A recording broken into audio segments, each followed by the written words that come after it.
Sir ದೇವೇಗೌಡರ ಕುಟುಂಬದ ನಂತರ ಈಗ ಯಡಿಯೂರಪ್ಪ ಅವ್ರ ಕುಟುಂಬನ ಟಾರ್ಗೆಟ್ ಮಾಡಿದ್ದಾನೆ ಅಂತ ಕುಮಾರಸ್ವಾಮಿ ಹೇಳಿದ್ದಾರೆ.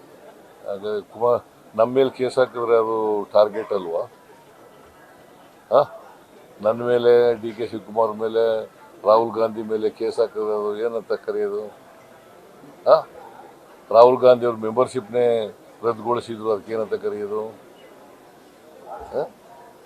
ಏನಂತ ಕರೆಯೋದಂದ್ರೆ ಈಗ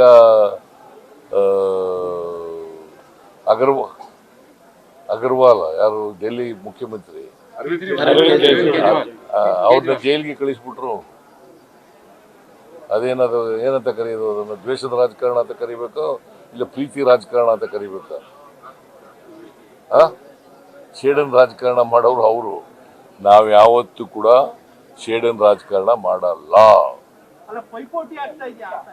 ಏನ್ ಪೈಪೋಟಿನೇ? ಆ ಥರ ಅಂತಂದ್ರೆ ಏನು? ನಾನು ಹೇಳದದು ಪುನಃ ನೆನ್ನೆ ಹೇಳಿದ್ದೀನಿ, ಮತ್ತೆ ಕೇಳ್ತಾ ಇದ್ದೆ ಅದೇ ಪ್ರಶ್ನೆನ ನೀನು. ನೆನ್ನೆ ಹೇಳಿದ್ದೀನಿ ನಾನು, ಏನಂತ ಹೇಳಿದೆ? We are not going to do vindictive politics. ಗೊತ್ತಾಯ್ತಾ? ವಿಂಡಿಕ್ಟಿವ್ ಪಾಲಿಟಿಕ್ಸ್ ಮಾಡೋ ನಾವು ಇವತ್ತಿನವರೆಗೆ ಮಾಡಿಲ್ಲ. ನಾನು ನೆನ್ನೆ ಮೊನ್ನೆ ರಾಜಕೀಯಕ್ಕೆ ಬಂದಿಲ್ಲ. ಇವತ್ತಿನವರೆಗೆ ಯಾರ ಮೇಲೂ ಕೂಡ ವಿಂಡಿಕ್ಟಿವ್ ಪಾಲಿಟಿಕ್ಸ್ ಮಾಡಿಲ್ಲ.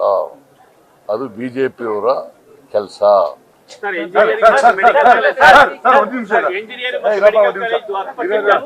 ಸರ್, ಇದು SC ST OBC ಮಕ್ಕಳಿಗೆ 60% ಮೆರಿಟ್ ಸ್ಕಾಲರ್ಶಿಪ್ ಕೊಡ್ತಾ ಇದ್ರು ಸರ್. ಸರ್ಕಾರ 75% ಏರ್ತಿದೆ.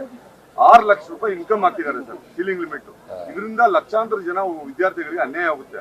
ಅದು 60% ಇದ್ದು ಸೀಲಿಂಗ್ ಲಿಮಿಟ್ ನೀವೇನೋ ವಾಪಸ್ ತೆಗೆದ್ರೆ ಇಲ್ಲ, ನಾನು ಕರೆದು ಮಾತಾಡ್ತೀನಿ, ಸಂಬಂಧಪಟ್ಟಂತ ಅಧಿಕಾರಿಗಳಿಗೆ ಕರೆದು ಮಾತಾಡ್ತೀನಿ. ಸರ್, ಈಗ ಇಂಜಿನಿಯರಿಂಗ್ ಮತ್ತು ಮೆಡಿಕಲ್ ಕಾಲೇಜು 10% ನಿನ್ನೆಯಿಂದ ಜಾಸ್ತಿ ಮಾಡೋದು ಫೀಸು.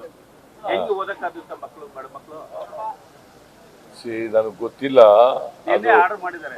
ಬಹಳ ಹಿಂದೆ ಮಾಡಿದ್ದು, ಹೆಚ್ಚು ಮಾಡಿದ್ದು.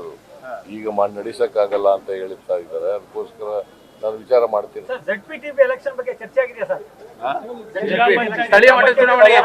ಚುನಾವಣೆ ಅಂತೂ ಮಾಡ್ತೀವಿ. ಯಾವಾಗ ಸರ್? ಯಾವಾಗ ಅಂತಂದ್ರೆ ಮಾಡಿದಾಗ.